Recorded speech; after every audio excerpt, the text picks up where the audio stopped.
की बेटी दाल बराबर। आन्या डांस करने में उस्ताद।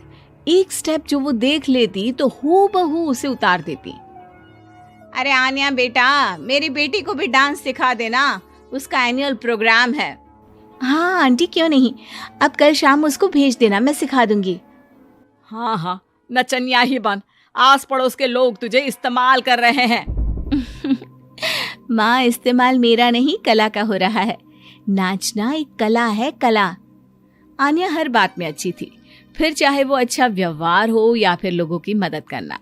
वो हमेशा खुद के शौक को पूरा करने के लिए व्यस्त रहती, लेकिन घर वालों को तो उसका ये काम सिर्फ समय की बर्बादी लगता है। कहाँ है आन्या? उसको बोलो कि आज शाम को खाना वही बनाएगी। सपना देख लो कि तुम्हारी बेटी घर का खाना बनाएगी। अरे आसपास के लोगों का काम करने से उसे फुर्सत मिले तब तो कहीं जाकर वो हमारे घर का काम करेगी ना। देखो ना, इकलौती बेटी, ऊपर से गैर जिम्मेदार, अब करे तो क्या करे। तभी पड़ोस की पिंकी आ जाती है। अंकल आंटी, आन्या दीदी कहाँ है? वो क्या है ना, मेरा क्लास वर्क है, वो मुझे समझ में नहीं आ रहा, तो मम्मी ने कहा कि आन्या दीदी से पूछ लो। हाँ हाँ, क्यों नहीं, खुद का तो कोई काम है ही नहीं उसे। जाओ जाओ, सीढ़ी से ऊपर चली जाओ, वही कमरे में है आन्या।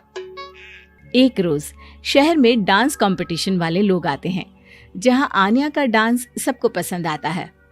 क्या बात है, छोटे से शहर में इतना टैलेंट? बेटा कौन सिखाता है आपको? कोई नहीं सर, वो क्या है ना, मैं टीवी देखकर सीख जाती हूँ। अरे वाह, और आपके मम्मी पापा कहाँ हैं? वो नहीं आए? नहीं, वो लोग नहीं आए हैं।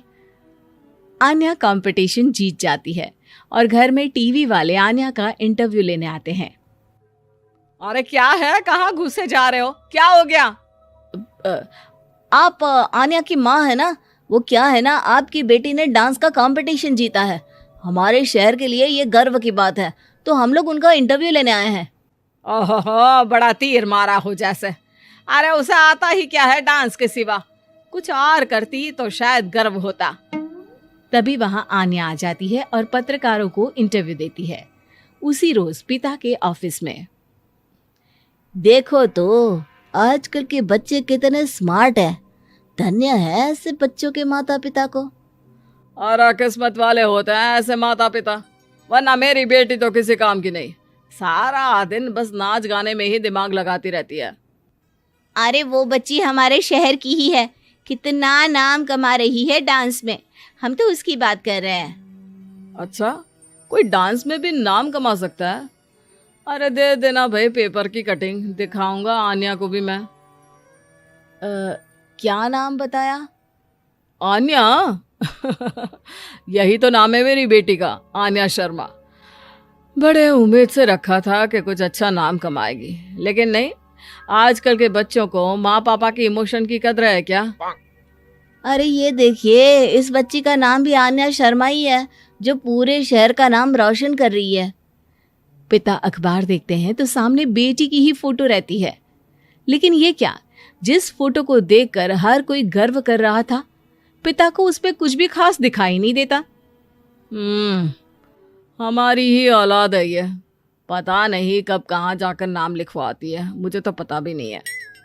अरे शर्मा जी, जरा मिलवा दीजिए ना अपनी बच्ची से, मैं अपनी बेटी को भी ऐसा ही बनाना चाहती हूँ। मेरी बेटी को कुछ टिप्स दे देगी करियर को लेकर। अच्छा, ये दिन आ गया आपकी बेटी के, ले आइए कभी भी, लेकिन बाद में अफसोस ना करिएगा। सभी को आन्या के पिता की बात पर हैरानी होती है कि इतनी टैलेंटेड लड़की के माता पिता आखिर उससे चाहते क्या है। पिता घर आते हैं और माँ से कहते हैं, पता है तुम्हारी लड़की क्या कर रही है, या फिर ऐसे ही व्यस्त रहोगी हमेशा? अरे पता है मुझे, पर आपको कैसे पता चला? अरे कुछ पत्रकार आए थे, पता नहीं कहाँ कौन सा कंपटीशन जीत कर आई है। नजर रखा करो उस पर। तभी वहां पड़ोसन आ जाती है, जो पति पत्नी दोनों ही डॉक्टर होते हैं। नमस्ते भाभी, बधाई हो आपको आन्या की कामयाबी की। भाई भगवान बेटी दे तो ऐसी, कहाँ है वो? सच में आपको ऐसा लगता है कि भगवान ऐसी बेटी दे? तो ले जाइए ना अपने साथ, रखिए 2-4 दिन, खुद ही पता चल जाएगा। और नहीं तो क्या, सारा दिन करती क्या है, कहाँ रहती है, हमें तो कुछ पता नहीं होता। ना बताती है ना पूछती है। खैर देखिए, वो वक्त अब गया जब माता पिता बनकर बच्चों की परवरिश की जाती थी। अब तो बच्चों को साथ बिठाकर बात करना जरूरी है। वो क्या कहते हैं, बच्चे के दोस्त बने। तो क्या आप दोनों अपनी बेटी के दोस्त हैं? हाँ, बस अब यही बाकी रह गया था। खैर बताइए, क्या काम है आपको? वो क्या है ना, मैं और मेरे पति दोनों को ही इमरजेंसी कॉल आ गई है अस्पताल से। मेरी बेटी आन्या की अच्छी दोस्त है, तो मैं क्या उसे आन्या के पास छोड़ दूं अगर वो फ्री है तो? माँ कुछ बोलती उतने में ही आन्या आ जाती है। वाह आंटी, क्यों नहीं, मैं फ्री ही हूँ। आप निश्चिंत रहिए, मैं उसका पूरा ख्याल रखूंगी। थैंक्स बेटा। वो अपनी बेटी उनके घर छोड़ जाती है, जो आन्या की उम्र की ही होती है। ये क्या मजाक है आन्या? हम लोगों को सोना भी होता है और हर घर का अपना कायदा होता है। मुझे बिल्कुल पसंद नहीं है कि तुम किसी को भी घर में घुसा लो। धीरे बोलिए पापा, कैसी बात कर रहे हैं? अंकल आंटी डॉक्टर है, पता है ना डॉक्टर का फर्ज क्या होता है। अगर वो किसी की जिंदगी बचा रहे हैं तो क्या हमारा फर्ज नहीं बनता कि हम भी उनकी किसी न किसी तरह से मदद करें? आपको तो पता है घर पर अकेले रहना कितना अनसेफ है। हाँ, तो दुनिया को सेफ करने का जिम्मा तू नहीं ले रखा है? अरे बहुत महंगे अस्पताल के डॉक्टर हैं वो लोग, खूब पैसा मिलता होगा, लेकिन ये नहीं कि मेड रख ले। क्या कहती आन्या, कैसे माँ पिता को समझाती कि किसी की मदद करना कोई बुरी बात नहीं है। खैर कुछ महीनों बाद आधी रात को माँ जोर जोर से चिल्लाकर आन्या के कमरे में जाती है। बेटा बेटा आन्या, पापा के सीने में दर्द हो रहा है, बेटा कुछ कर। हाँ माँ, मैं डॉक्टर को फोन करती हूँ। आन्या डॉक्टर को फोन करती है, लेकिन माँ डॉक्टर को तो आने में काफी वक्त लग जाएगा, मैं पिंकी के पापा को बुला लाऊं?